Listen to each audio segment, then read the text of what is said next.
From the very beginning, since I was little, I always knew I wanted to be an artist.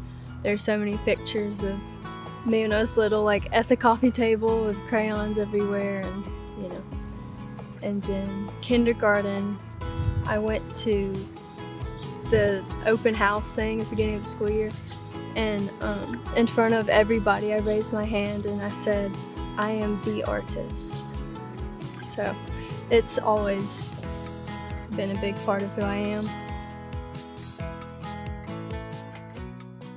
For a while, I wanted to be a kid's book illustrator, and I really got into watercolors, and I dabbled in digital art and very quickly realized that's not my thing, but I had all sorts of storylines, and I really thought that was something I was going to pursue until I just randomly tried oil painting one day when I was like 16. It just automatically clicked with me, and I knew that that was going to be my main way of expressing myself because it was more open to different subject matters rather than just little kidsy stories and stuff. With oil painting, I could actually, get something across that was deeper and I think more beneficial to me.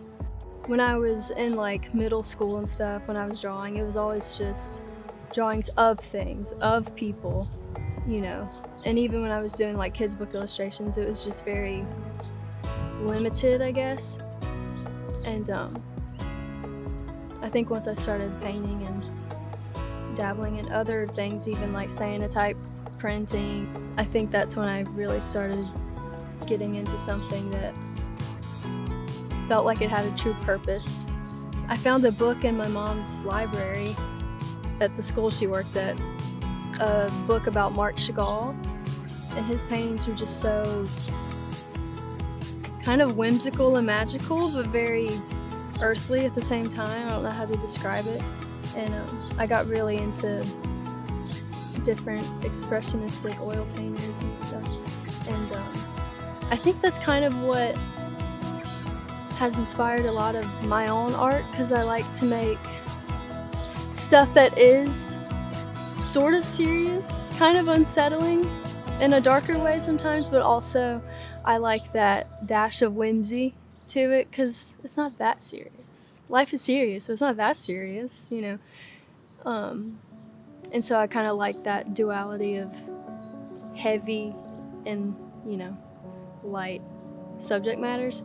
I don't think I'd be half the person I am if I wasn't pursuing this. Art is everything to me.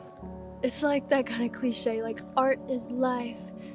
I cannot imagine a life without it, or even just like going a day without that kind of expressive urge, I guess, and just constant creativity.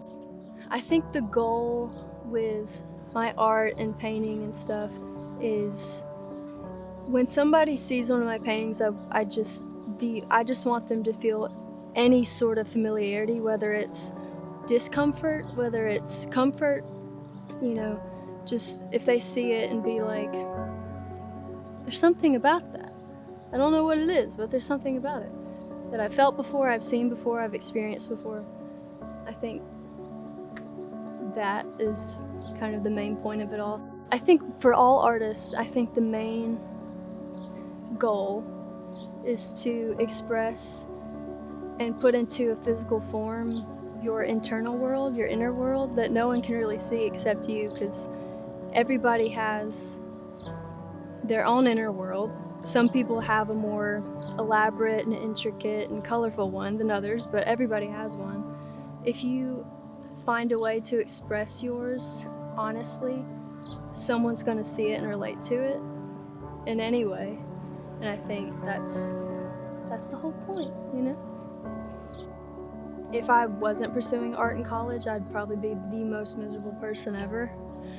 And even though it's pretty obvious that being an art major, that does not provide a safety net for a job or anything like that, but I honestly think that having a separation between the two is kind of a healthy thing, because it's too sacred to me to possibly get a job in the arts and be around it every single day as like a 9 to 5 or something and then get sick of it or burn out on it. I can't let that happen because it's too important to me. So I'd rather work, random odd jobs to support myself and then have my art as like my sanctuary, my comfort to go to. Right now I'm working in the morning. I work at a coffee shop downtown called Gradia, and then I go to school, and then I come to this job where I work as an assistant for an after hours thing at a school. So basically just making sure all the kids don't die before their parents come and get them. Keeping them safe for a couple hours. Before I started painting though, I used to dress way more wacky and way more artsy, I guess, because I felt the need to, I guess, prove myself as a cool person. Like, look, I'm cool. I'm really into art. Look, I'm not like everybody else. But now that I do have more focus in my own art and I paint all the time as much as I can, I don't feel the need as much to prove myself outwardly. So now I just wear whatever I want. I don't care as much, because I used to be like, I can't leave the house unless I have like a funky pair of colorful tights on. Music is probably the main inspiration for all of my art in many ways. Even in my cyanotype prints, I typically use little wooden letters and do out my favorite song lyrics and stuff. But it can just take one lyric or the emotional emphasis someone puts on a lyric in a song when they sing it, the way they sing it, that can inspire like an entire piece of art for me. I think that's kind of why music that has a very heavy vocal and just a lot of emotion packed behind it, whether that's like sadness or melancholy or like rah rah rah, let's go crazy, both are equally as intense and meaningful to a well-rounded person. So I think even the most loudest upbeat grunge songs inspire me just as much as like a sad Fiona Apple song. I spend most of my spare time scrolling on Pinterest and making playlists on Spotify, and I'm woman enough to admit it. Yeah, Pinterest is my safe haven, and that's honestly where I get a lot of inspiration for my paintings and stuff. And Spotify music inspires me, so I like to be creative on Pinterest. I make boards for different specific vibes, I guess. I do collect antique postcards. At my studio, I have them plastered all over the wall. Their ceiling, really. But I don't really collect as much as I used to. When I was little, I was a big collector. I had 63 Monster High dolls. I was obsessed with dolls. And that's actually something I'd really be interested in creating. Honestly, I'd love to be able to design my own dolls and stuff, kind of like a Coraline-y vibe, Tim Burton-y, because that was my thing when I was little. To anybody who's wanting to become an artist or is creative in any way, I think one tip I have is that you cannot be a perfectionist. I think in order to be a truly free and expressive artist in any way, even if it's not like painting or anything, any type of creative outlet, you cannot be a perfectionist. You have to be able to let yourself go, because that's when you create something honest that people can actually relate to. Art is a reflection of you and your life and a very specific moment in your life, because that's what art is. You're capturing a moment in time. So your life isn't perfect, so you can't expect your art to be.